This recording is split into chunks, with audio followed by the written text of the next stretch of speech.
Mga kababayan kong Pilipino, nakakalungkot at nakakaalarma ang nangyayari ngayon sa ating bansa. Alam ko po na ang rallying ito ay isang panawagan para matigil na ang katiwalian at matinding korupsyon sa ating bansa. Dahil lahat po tayo ay naghangad at umasa na magkaroon ng tunay na pagbabago sapagkat pagod na tayo sa matinding kahirapan. Ngunit nakakalungkot isipin, lahat po tayo ay nabigo. Ngunit ang nangyari po ngayon ay lalong naging komplikado at lalong naging magulo ang ating bansa. Imbis na maging maayos at magkaroon ng solusyon sa ating bayan, ay nagkaroon pa po ng matinding kaguluhan at tumantong pa sa pagdanak ng dugo. Imbis na magkaisa po tayo na magkaroon ng pagbabago, ang nangyayari ngayon ay tayo pang mga kapwa Pilipino ang naglalaban-laban. Nakakalungkot pong isipin ang nangyari ito sa ating bayan. Ang totoo po nating kalaban dito ay ang matinding korupsyon sa ating gobyerno, hindi po ang bawat isa. Kaya po ako ay nananawagan na magkaisa po tayo sa panalangin. Dahil ang sabi po ng Panginoon sa 2 Chronica 7 verse 14, kung ang bayang ito ay magpakumbaba, manalangin, hanapin ako, at talikuran ang kanilang kasamaan, patatawarin ko sila at muli kong pasaganahin ang kanilang lupain.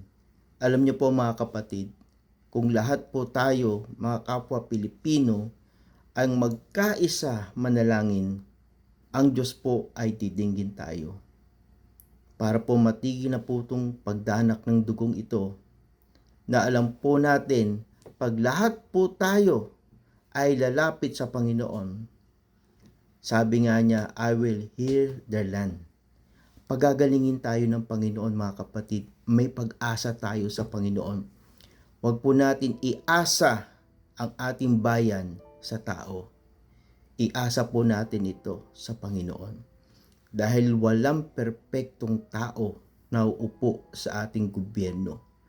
Ang Diyos po ang tunay nating kailangan dahil siya lang po ang perpekto. Manalangin po tayo mga kapatid.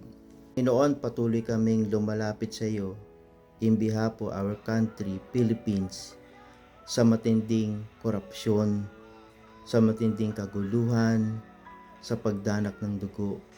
Humingi po kami ng kapatawaran sa matinding kasalanan ito na gawa ng aming bansa. Nawa po Panginoon, matigil na itong pagdanak ng dugo, kaguluhan, at mga karahasan na nangyayari ngayon sa aming bansa. Nawa po Panginoon, na ikaw na po ang tunay na maghari sa aming bansa. Gabayan mo po kami Panginoon, sapagkat kami po ay hindi nagkakaisa. Kami po ang totoong nagkasala sa inyo. Lahat kami, Panginoon, ay nagkamali. Wala pong perpekto sa amin, Panginoon. Ngunit, lumalapit po kami sa iyo. Lumalapit po kami, Panginoon, na ikaw lamang aming Diyos, ang solusyon ng aming bansa. Panginoon, kahabagan mo ang aming bansa. Kahabagan mo aming kapwa Pilipino sa mga naulila, sa nabuwis ng buhay, Panginoon. Maraming salamat po, Panginoon. Sa iyo po namin pinagkakatiwala ito, ang aming mahal na bansa, ang bansang Pilipinas. Aming Diyos sa buhay, alam ko po, Panginoon, meron kang gagawin sa aming bansa. Sa iyo po namin pinagkakatiwala ito, na sino man po ang iluluklok sa aming bansa ay magkakaroon ng takot sa iyo.